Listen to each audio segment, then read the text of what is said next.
Bagaimana perang di Ukraina akan memukul perekonomian di rumah Anda? Kita mulai dari harga minyak bumi yang sudah di atas $106, di mana harga ini hampir $50 di atas budget yang dianggarkan oleh APBN Indonesia di harga $63 per barelnya.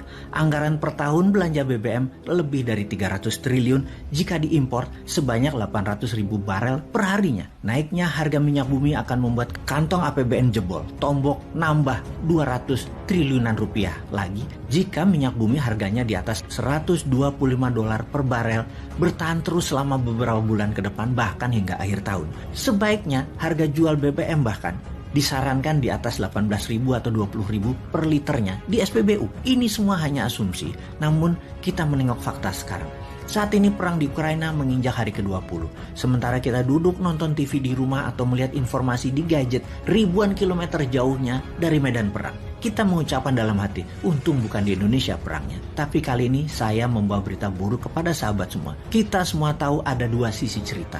Yang satu memiliki pendapat global atau global naratif, yaitu pihak Barat dan NATO yang mengatakan Rusia adalah penjahat. Di sisi Rusia mengatakan agresi NATO ke Eropa Timur mencaplok-caplok wilayah dengan mengikat dalam kesepakatan militer oleh NATO di negara bumpernya Rusia. Ex-Soviet adalah kejahatan atau penjahat sesungguhnya karena akan menarget Rusia nantinya. Terlepas dari perang militer di Ukraina, ternyata perang ini akan melukai kita semua. Anda punya mobil dan motor di rumah, Anda pasti perlu BBM kan? Semakin lama perang, mengendarai kendaraan Anda tersebut, biayanya akan semakin mahal. Kenapa? Kita tahu 12% minyak dunia adalah produksi Rusia. Rusia merupakan negara ketiga terbesar di dunia di dalam produksi minyak dan negara nomor 3 terbesar di dunia di dalam eksportir minyak. Sejumlah 5 juta barel per harinya. Apa yang terjadi kalau minyak Rusia di stop produksinya untuk diekspor? Maka kebutuhan dunia yang meningkat alias demand meningkat karena suplainya turun,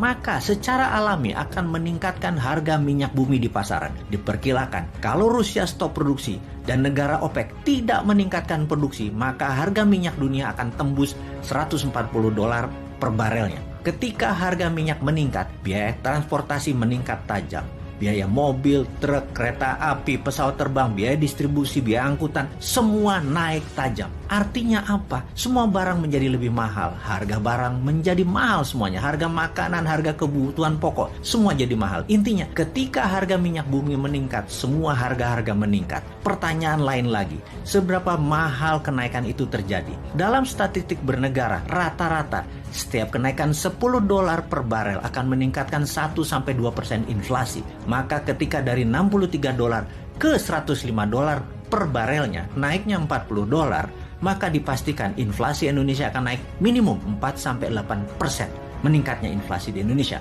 Kita ke Rusia yang terkena sanksi ekonomi. Bank Rusia kena sanksi ekonomi dari negara G7 dan dari banyak negara lainnya. Bank-bank milik Rusia tidak bisa lagi memakai SWIFT, Interbank Transaksi Internasional. SWIFT adalah singkatan dari Society for Worldwide Interbank Financial Telecommunication. Dengan Bank Rusia tidak bisa aman lagi atau tidak secure lagi transaksinya, maka tidak bisa lagi bertransaksi secara luas ke seluruh dunia. Sesungguhnya pada saat ini minyak Rusia belum kena sanksi, namun produksinya sudah mulai diturunkan. Dan efek SWIFT diblok plus transaksi turun, itu akan memukul harga minyak. Lalu ada boikot perdagangan atas produk-produk Rusia lainnya. Kita kembali ke gas dulu. 40% gas Rusia itu melalui pipa, melalui daratan Ukraina ke Eropa Barat. Dan saat ini suplai gas ke Eropa Barat mulai terganggu, bahkan sudah mulai ada yang shutdown.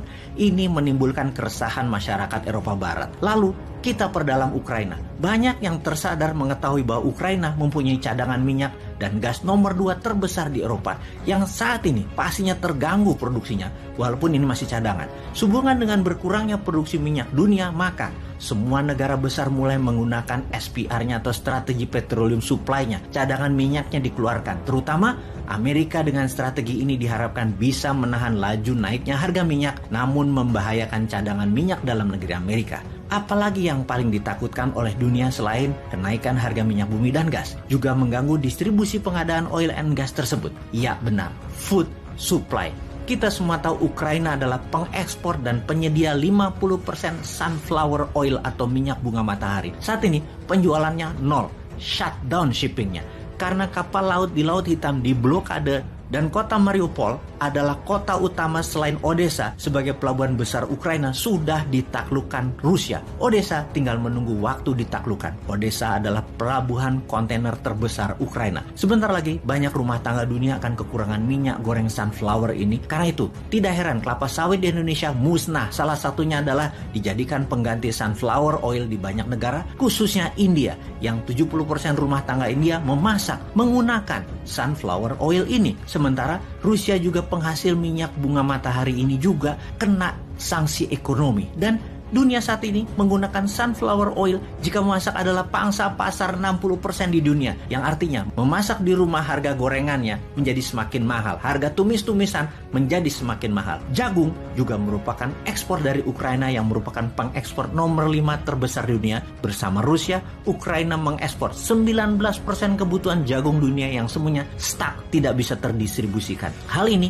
mempengaruhi pakan ternak, makanan ternak, sirup jagung, cornflake, dan macam-macam lagi kebutuhan turunannya. Kemana jagung Ukraina dan Rusia itu berlabuh? Terbesar ke Tiongkok. Satu lagi, gandum.